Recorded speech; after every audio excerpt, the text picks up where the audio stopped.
Welcome back, Vinyl Community. First off, I'd like to say thank you to everyone who's watched the last video, who's participated, who's commented, to all the new subscribers. This last video about my most valuable records, according to Discogs, has gotten the most attention of anything I put up so far by a long shot. So I really appreciate that, and I really like that. I touched on something that really is important to everyone.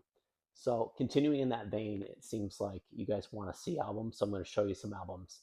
And today we're going to show my Pink Floyd collection, and yeah, we're going to go through everything I got and what I think of it, and then the things that I'm looking for that I don't have as well.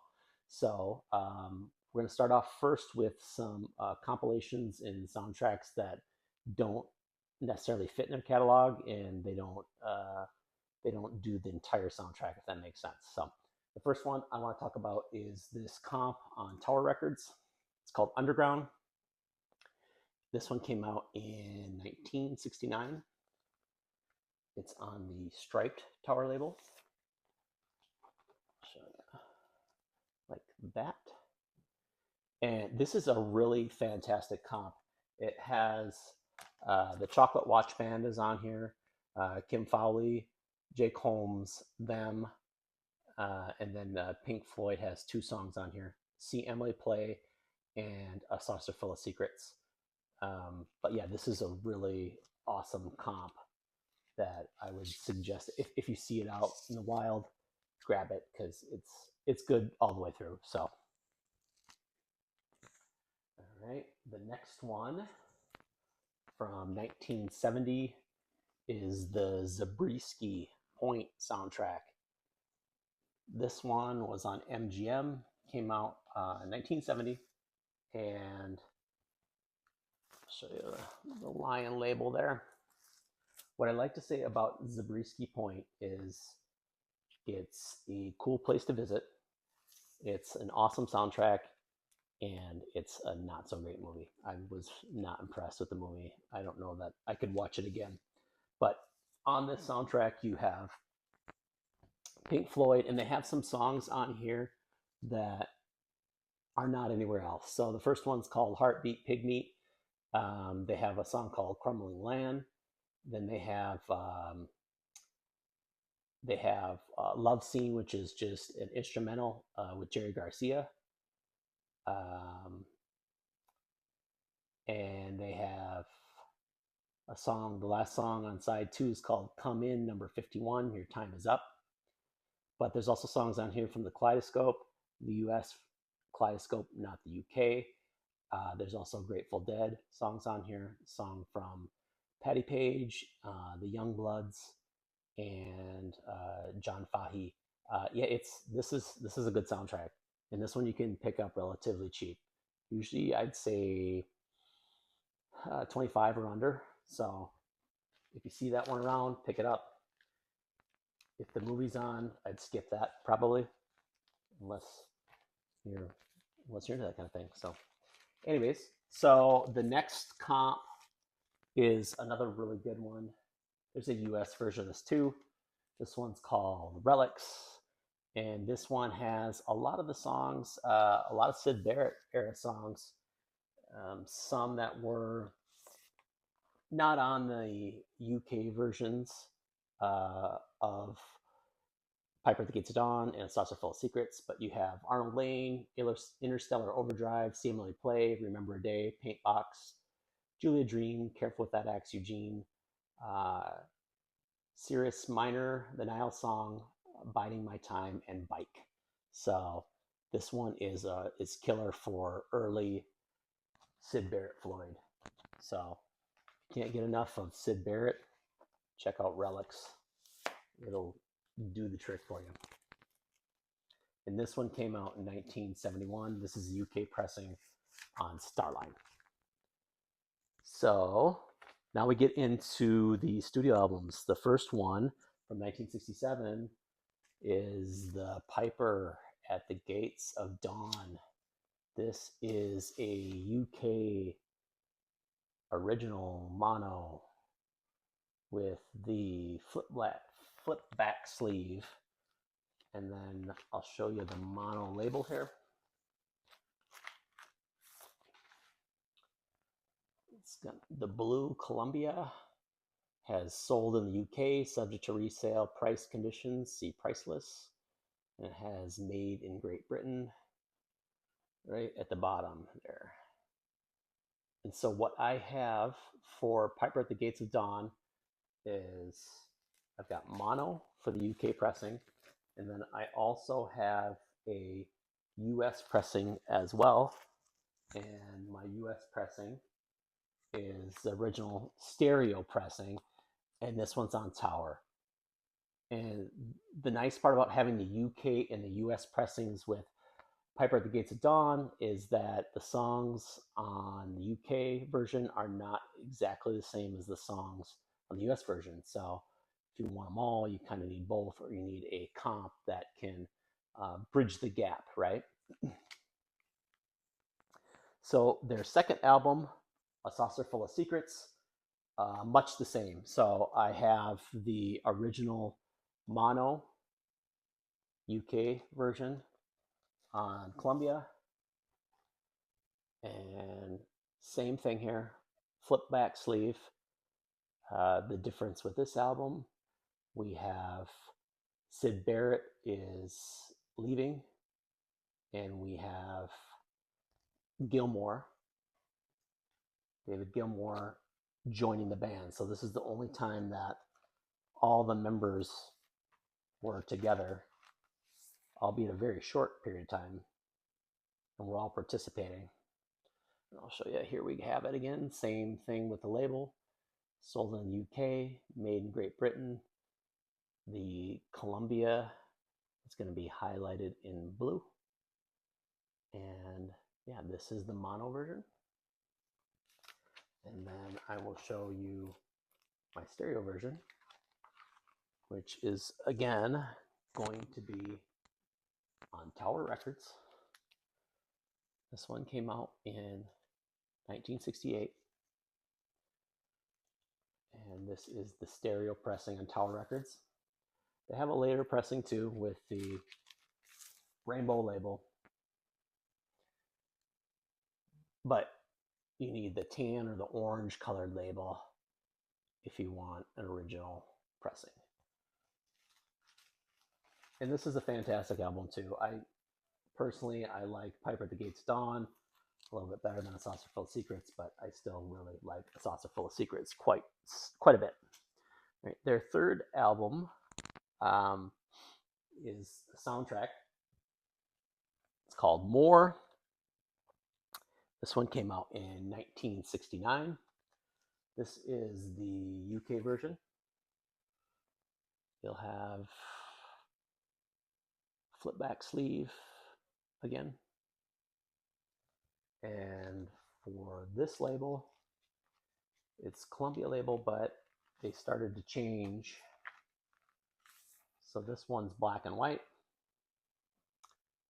says EMI at the bottom. You've got a lot of other descriptors too, because this is again one of those that have been pressed and repressed so many times. So to find a first press can be a little bit of a chore, a little bit of a task. And the US version from 1969 as well is on that Tower striped label, like the Underground album. And if you get a later pressing of this, it's usually on the Harvest label, I believe. But this is a pretty good album too. It's not amazing or anything I think that is essential, I guess, in my mind, but it's still a pretty decent album. All right, the next album from Pink Floyd also came out in 1969 is called Amalgama. And this one is quite the polarizing album. Some people really like this album. Some people do not like this album at all. This is the original UK pressing on Harvest. And the UK pressing on Harvest has the GG cover there. US does not. I can also show you on the label.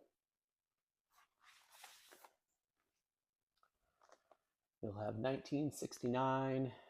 It'll say made in Great Britain. Say made in Great Britain right there in the bottom.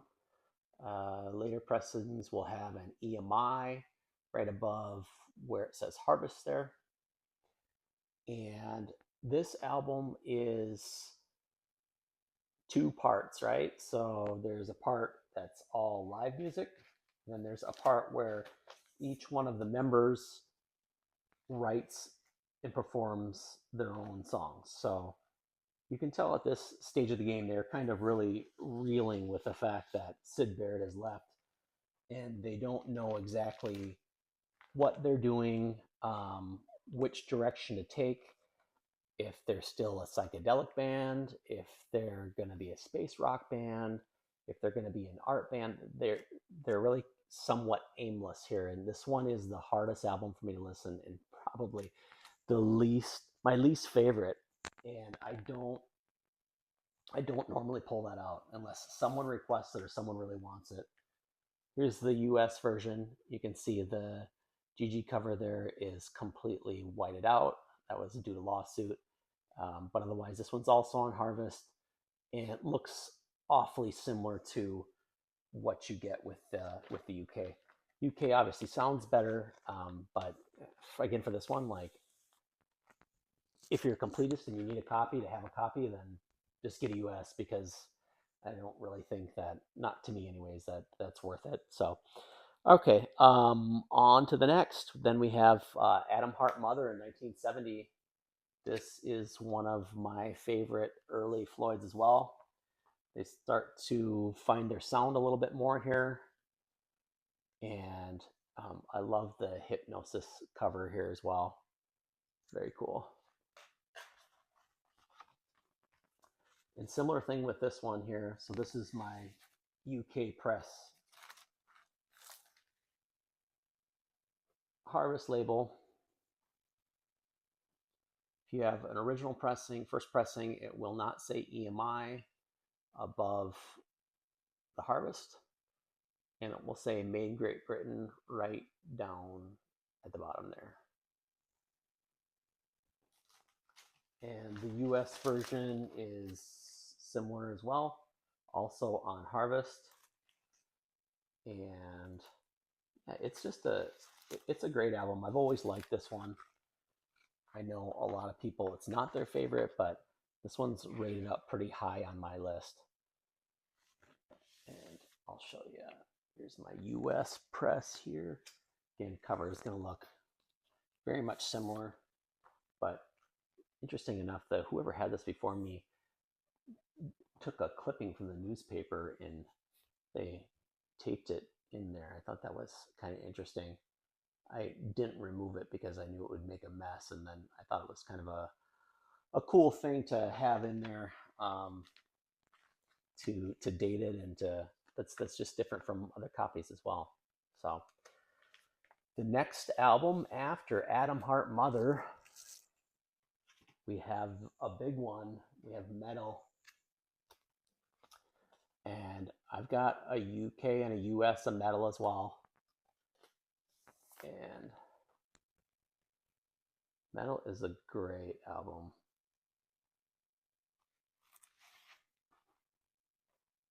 Show you the label on this one. Again, we have Harvest.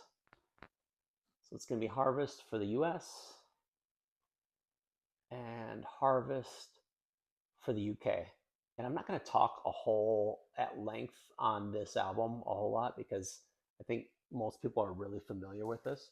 What I will say, the big difference on the UK and the US version is, I think the Hypnosis cover is a whole lot better on the UK version.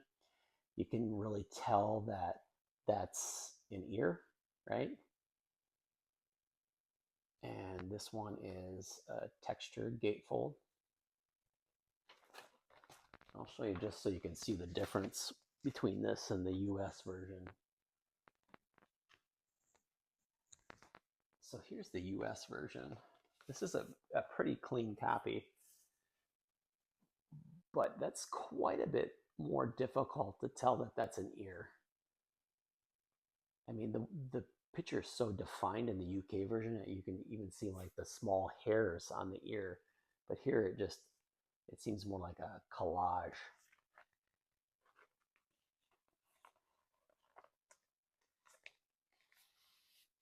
And that's a great album. That's most people would probably put that in their top five. I think I would too. It's really fantastic. The next album is, I think, one of the most overshadowed albums in their catalog. It's a soundtrack. It's called Obscured by Clouds. This is the UK version. Again, this is on Harvest. This one came out in 1972. And again, you're looking at the Harvest label. You got Made in Great Britain at the bottom there. And there's like a slight texture to the UK pressing. But this is a good album. Is it as good as Metal? Is it as good as Dark Side of the Moon? No. But it's really good and it's overlooked. And if you've never heard it before, I would grab it. And here's the US version. And that's the name of the movie there. La Vallée is the name of the movie. It's a French film. And this one's really good. And I would say for the US, if you get a US pressing of this, you're probably looking at 15, maybe 20, I don't know, 30, like if it's really nice and in the shrink like this one, but it's not that expensive. And the reason, obviously, that I think that one's so overshadowed is that it was a soundtrack. And then, like I said, then you've got Metal preceding it, and you have Dark Side of the Moon directly after it. So it kind of leaves it in this no man's land. But that's the next one, right? So Dark Side of the Moon on Harvest. I showed this last time, so I'm not gonna go crazy with showing you again, but this is the UK, the dark navy blue, and I've got I can maybe show you the postcards, or the stickers rather.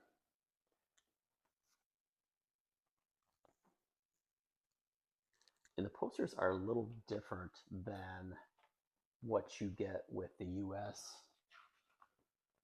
I've got them somewhat handy here so I can see if I can get them out without completely destroying it.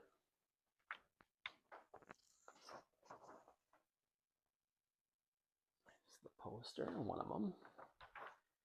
And that one's pretty similar to the US. The other one's quite a bit different though.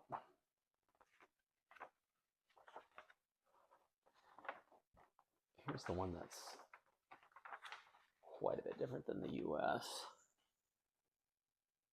The pyramids.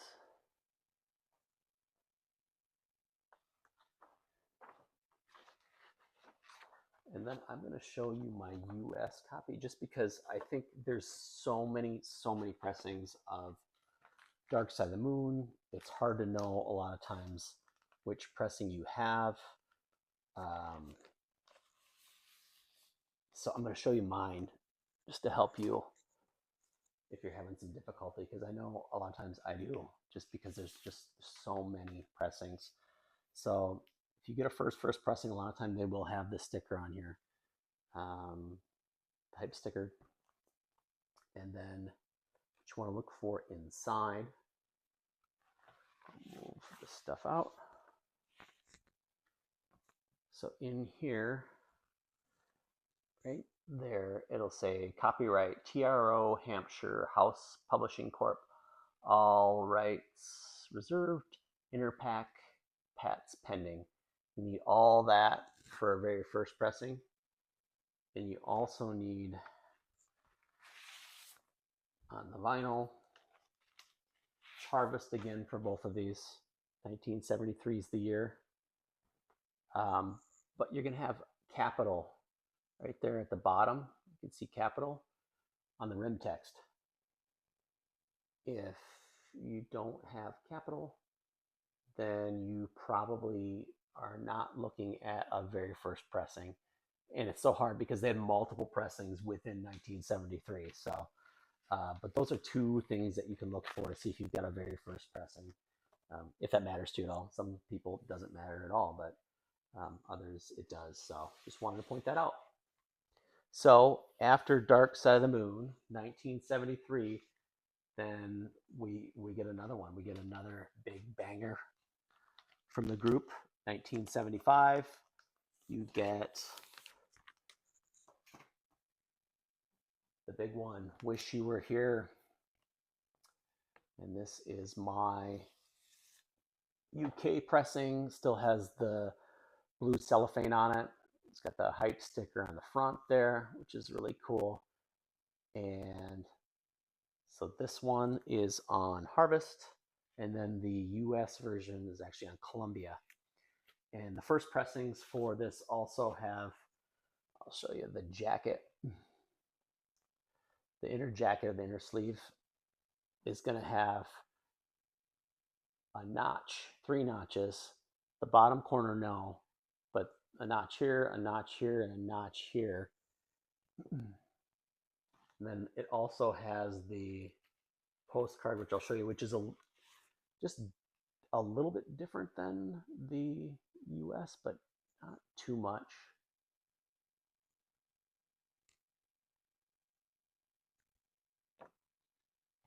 And this is again another one of my favorite of theirs, and a favorite of many Floyd fans. Yeah, it's a fantastic album. I'm super stoked to have a UK first pressing. This one took me quite some time to find. So again, this is just similar to Dark Side of the Moon. It's a very popular album. And I'll show you my US pressing as well. So the cellophane on this one too, the hype sticker there as well. And I'll show you the card that goes with this one.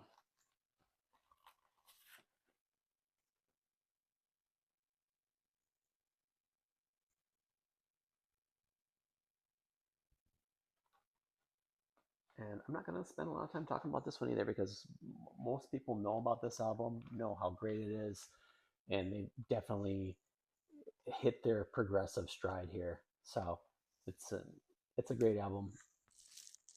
It's worth checking out if you haven't heard of it, but I'm sure most of you have. Okay, now we're going to move on to 1976. And we have Animals. And this is one of my favorite albums, if not my favorite album from Pink Floyd. I absolutely love this album. It's so much different than the other ones. It's a concept album, yes, but it's edgy, it's punky.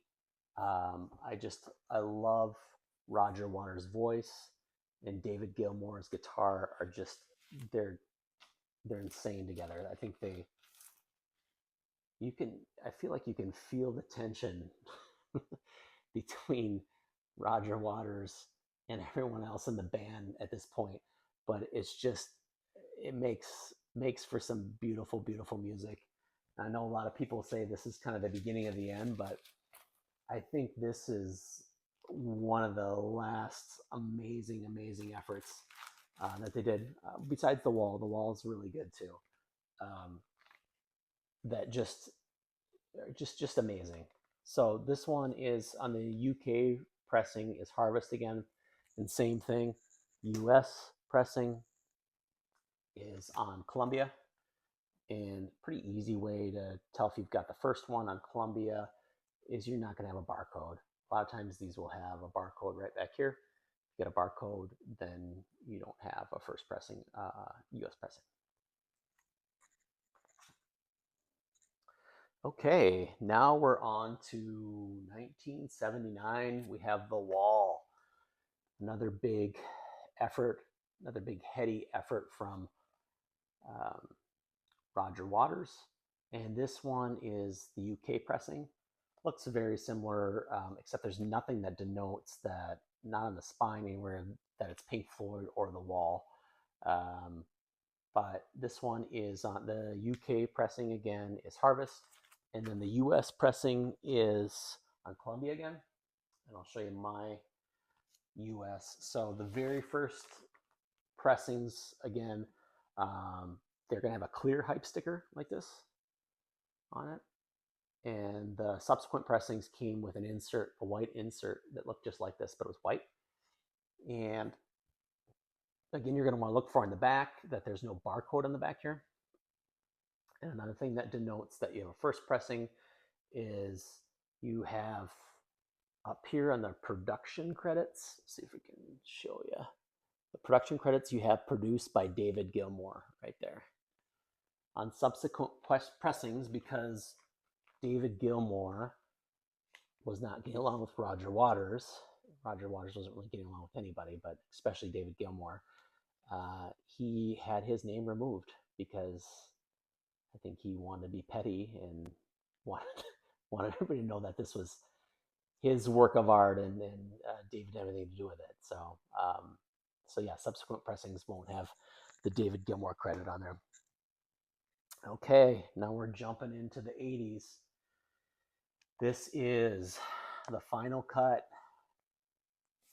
This is the UK press. Again, we're looking at on Harvest. Do I think this is an amazing album? No, I do not. Do I think this is essential? I don't think it's an essential album either.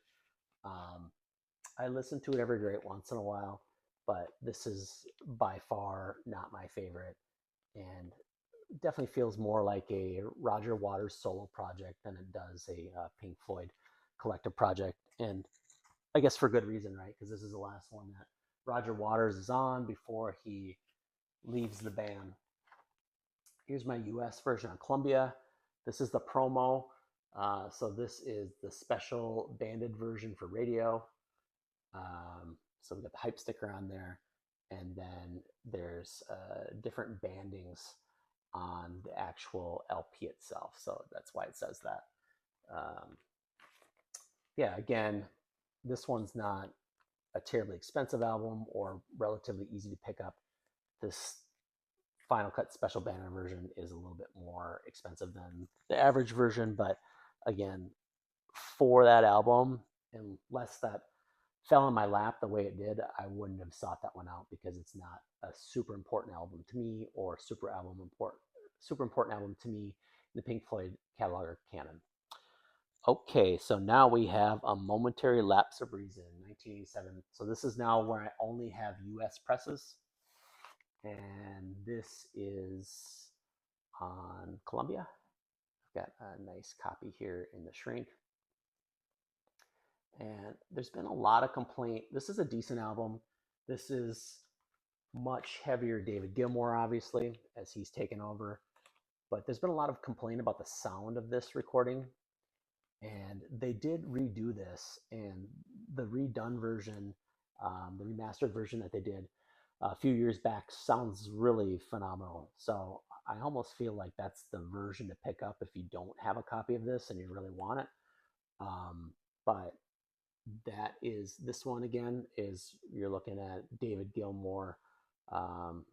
He's doing all the singing. He's doing a lot of the writing, arranging. So if you like David Gilmour, you probably like this. If you're a big Roger Waters fan, then this might not be your cup of tea. Okay, now we've got the live album from 1988, Delicate Sound of Thunder. This is the US press on Columbia again. This is a pretty decent live album. I don't love live albums, but as far as they go, this one's pretty good. I think there are other live albums that they have that I like a little bit more. This one's probably the most attainable and probably the most affordable, though. And then the last album that I have from Pink Floyd, again, US pressing, 1984, is The Division Bell. And I feel like this one is a heavily underrated album as well. If you're not a big fan of David Gilmour, then you probably don't like this. Again, him doing a lot of the songwriting, him doing most of the singing. This is the original US pressing on Columbia on the transparent blue. Pretty cool. And I really, really like this album. And it's polarizing. People either love this album or they want nothing to do with it. But I absolutely cherish it. And I think this is probably my latest pickup or my last pickup for Pink Floyd as well. What's next for me with Pink Floyd? There's a couple of albums that I'm missing that I'm still looking to pick up. The next one on the list is from 1995. It's Pulse. It's I think it's 3 or 4 LPs. Pretty big live album. That one's pretty decent. Looking to get that one. Hard to find. The other one that I'm missing from their catalog is Endless River from 2014. The reason I probably haven't picked them up yet is I'm not super excited about it. I will probably get that when time is right. But the one that I'm really looking forward to and I'm really looking to get my hands on is the one that came out earlier this year, not that long ago, is Pink Floyd at Pompeii. It's supposed to be a live album, but it's not really a live album. It was recorded live, but not with an audience. And that album is absolutely fantastic. It's amazing. As far as live albums go, it's right up my alley because you've got all the elements that are great of a live album, but you don't have any of the cheering or the noise in the background, which I think sometimes tends to annoy me a little bit. But anyways, so that's where we are with my Pink Floyd collection. I hope you guys enjoyed this. I hope you found this entertaining. Coming up, I'll probably do maybe my Black Sabbath collection. I might do Grateful Dead. We'll have to see. And let me know what you would like to see. Let me know what you're interested in. Really love the comments and the back and forth. I try to respond to them as quick as I can. And I just hope that everybody is doing well. And I will see you on the next video. Thank you. Bye.